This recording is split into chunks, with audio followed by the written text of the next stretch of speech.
여러분 안녕하세요. 오늘은 정말 중요한 주제를 다루고자 합니다. 2025년부터 본격적으로 시행되기 시작하는 기초연금과 국민연금 개편, 그 중에서도 특히 부부 수급자에 대한 감액률 완화와 일하는 노인에 대한 연금 감액 축소, 그리고 이에 따른 정책적 배경과 사회적 파급 효과에 대해 이야기하려고 합니다. 제 경험과 관점을 바탕으로 최대한 쉽게 그리고 구체적으로 풀어드릴게요. 먼저 기초연금의 목적부터 짚고 넘어가야 합니다. 기초연금은 대한민국의 고령자들이 최소한의 소득을 보장받을 수 있도록 설계된 제도입니다. 그런데 문제는 그동안 기초연금 수급 대상 중 부부가 동시에 연금을 받을 경우 일정 비율이 감액되어 왔다는 점입니다. 정확히 말하면 2025년 기준으로 부부 모두 연금을 수령할 경우 각각 20%씩 삭감됩니다. 이 제도는 수급 형평성 측면에서 한때는 이해가 되었지만 지금은 오히려 형평에 어긋나는 구조로 작용하고 있습니다. 정부는 2027년부터 소득 하위 40%에 해당하는 부부에 대해 감액률을 기존 20%에서 10%로 완화할 계획입니다. 그리고 2030년까지는 전면 폐지를 목표로 하고 있죠. 단순히 숫자만 보면 적은 차이처럼 보일 수도 있지만 실제 수급자 입장에서는 매달 적지 않은 차이로 느껴집니다. 월 최대 수급액이 약 34만 원 선이라는 점을 감안하면 감액이 없을 경우 부부는 약 68만 원을 받을 수 있지만 감액 시에는 이보다 약 13만 원 가까이 줄어드는 셈입니다. 이와 관련해 한 가지 사례를 소개하겠습니다. 경기도에 거주하는 70대 부부 어씨는 자녀가 모두 출가하고 소득은 거의 없지만 부동산 재산 기준으로 연금 감액 대상이 되었습니다. 기존 제도하에서는 부부가 받는 연금이 각각 27만 원 수준이었는데 개편안이 적용되면 30만 원 이상으로 회복될 가능성이 있습니다. 단순히 연금 수령액이 늘어나는 것을 넘어서 이런 변화는 노년기 삶의 질에 직접적인 영향을 미칩니다. 물론 여기에는 재정적 부담이라는 숙제가 따릅니다.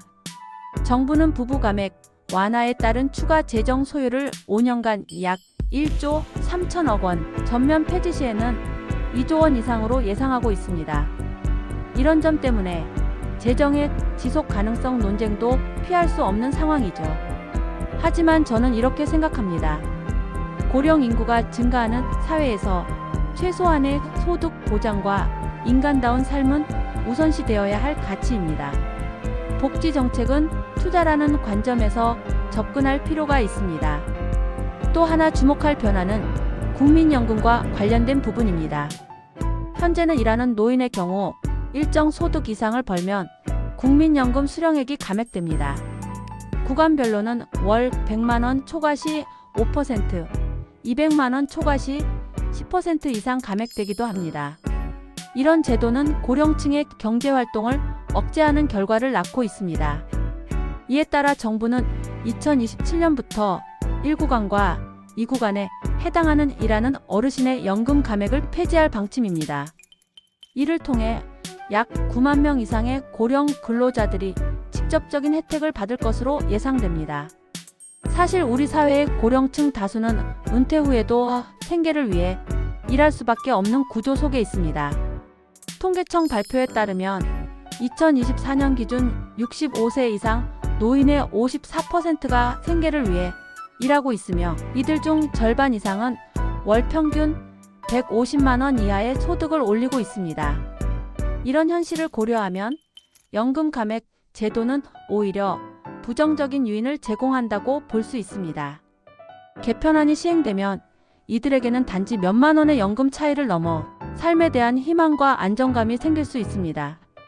실제로 여러 노인 정책 연구자들은 연금 소득이 일정 수준 이상이 되면 의료비, 주거비 등 다른 복지 지출을 줄일 수 있다고 말합니다. 이는 장기적으로 정부의 복지 재정 부담을 줄이는 효과도 기대할 수 있다는 의미입니다. 이제 연금 수급 자격 기준 변화도 살펴보겠습니다.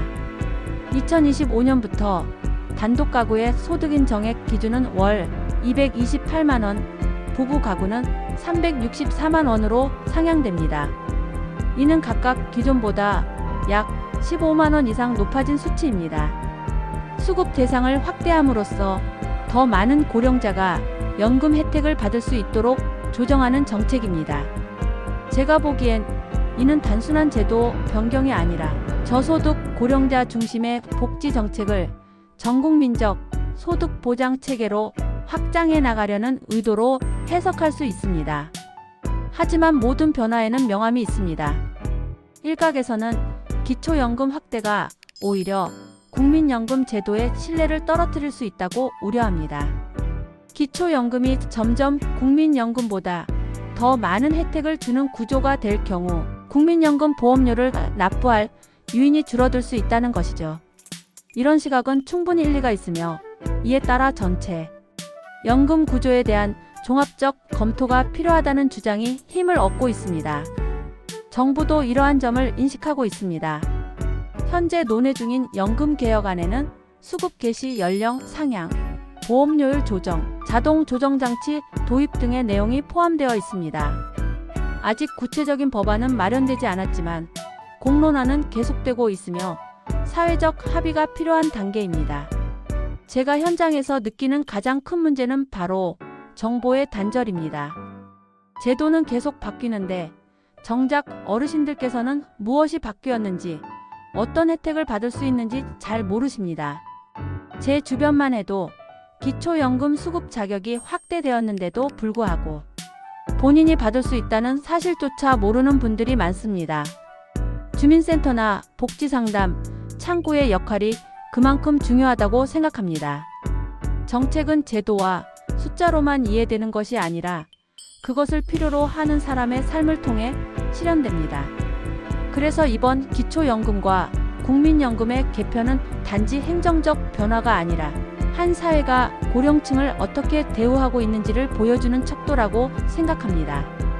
노후를 준비하는 많은 분들이 이번 변화에 관심을 가지고 필요한 경우 신청과 문의를 통해 적극적으로 혜택을 누리셨으면 합니다. 마지막으로 강조하고 싶은 점은 이런 제도 변화는 단지 노인만의 문제가 아니라는 것입니다. 우리 모두는 언젠가 고령자가 됩니다. 지금의 연금제도는 곧 우리의 미래입니다. 그렇기 때문에 연금제도 변화에 대한 관심과 참여는 세대 간 연대를 위한 첫걸음이라고 믿습니다. 오늘 내용이 여러분의 이해에 도움이 되었길 바랍니다. 보다 구체적인 사례나 궁금한 제도가 있다면 댓글이나 별도 영상으로 추가 설명드릴 수 있도록 하겠습니다. 끝까지 시청해 주셔서 감사합니다.